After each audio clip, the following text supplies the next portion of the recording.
Hi, I'm Jimmy Noble with the Noble Group here at Executive Home Realty, and I wanted to talk to you about home inspections. You found the house you wanted, you went under contract, you know all the dates and times, you got to be everywhere, and this is one of those times that you're going to have to be somewhere. So we've got the property inspection. Now, just to give you a heads up, the inspections typically take between 2.5 and 3.5 hours, depending on home size, uh, and whatnot. That being said, I typically book in my calendar, I'll typically book around 4 hours, so it'll give me some time to travel back and whatnot. Now I wanted to read something to you, and the scope and limitation of the inspection.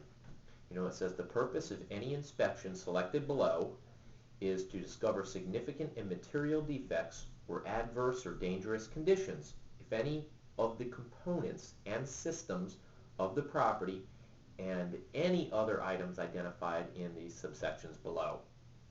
And then it goes on to say that the future conditions obviously aren't warranted. Home inspector can, tell you the age of an HVAC system, for example. Based on the serial number, there's a way to transpose that to find the year that it was manufactured. But you can't tell how long something will last. So there's no warranty in that regards.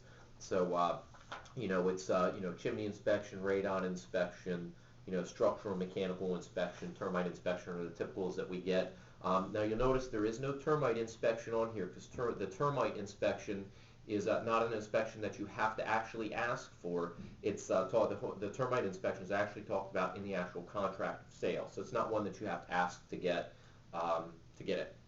Okay, and then so it also says this addendum and the inspections provided herein is not for the purpose of making items of routine maintenance or cosmetic nature the subject of further price negotiations between buyer and seller. So it's for, it says specifically it's for dangerous, adverse, and significant material defects. So check this out. Book, 3.5, 4 hours in your calendar.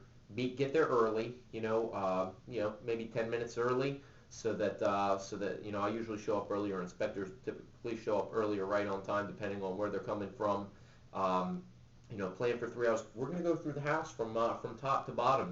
Roof, siding, windows, landscaping. Not landscaping as far as how beautiful the lot is, but landscaping as far as how the grade works, whether the gutters are being drained away from the foundation of the home.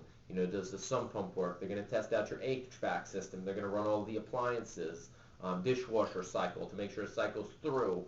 Now, just to give you a quick heads up, and this is something the inspectors will tell you when you go there, guys, it's a visual inspection. Nobody can see in between walls. So it's a visual inspection using the inspector's skill and expertise and experience to give you information on the property. And one of the things I just wanted to point out is it's not here for routine maintenance or cosmetic items, but the home inspectors absolutely will point that out, because the inspection is not just something that you're going to use for the contract of sale. These guys are going to go over with you, maintenance routines and, changing your air filter, things of that nature, things that are going to help you as a homeowner, just so that you can plan to take care of and maintain your home. It's great information to know. And, even if a house was brand new construction, still a good idea to get a home inspection. No reason not to. It lets you know everything that you probably haven't, I know when you go for your showings, you're not going through the house and testing to see if GFIs trip. So, long story short, book 4 hours or so for the home inspection. Plan on it taking around 3. Get there a little bit early. An inspector's going to go over everything. Your agent's going to be there and be present. But for the most part, they're just kind of listening and watching. They might be asking some questions just so that they can be in the know when it comes to the next part, which when we get the home inspection report back from the home inspection, typically it's the day after the inspection, we're going to have a little meeting and go over, notice pursuant. Should there be any significant material or adverse dangerous conditions that you want to put on there to ask the seller to repair. We'll go into the notice pursuant and how that is dealt with. Remember, like I said, this is all a timeline. We knew when the home inspection had to be done by, because it was talked about in the contract of sale. It's all a roadmap from contract to closing, and we're here for all of the steps. So good luck at your home inspection. Have a great day. And if you have any questions, give us a call. It's 1-888-205-7773. Or you can visit us, as always, at thenoblegroup.org. Thanks so much, and have a wonderful day.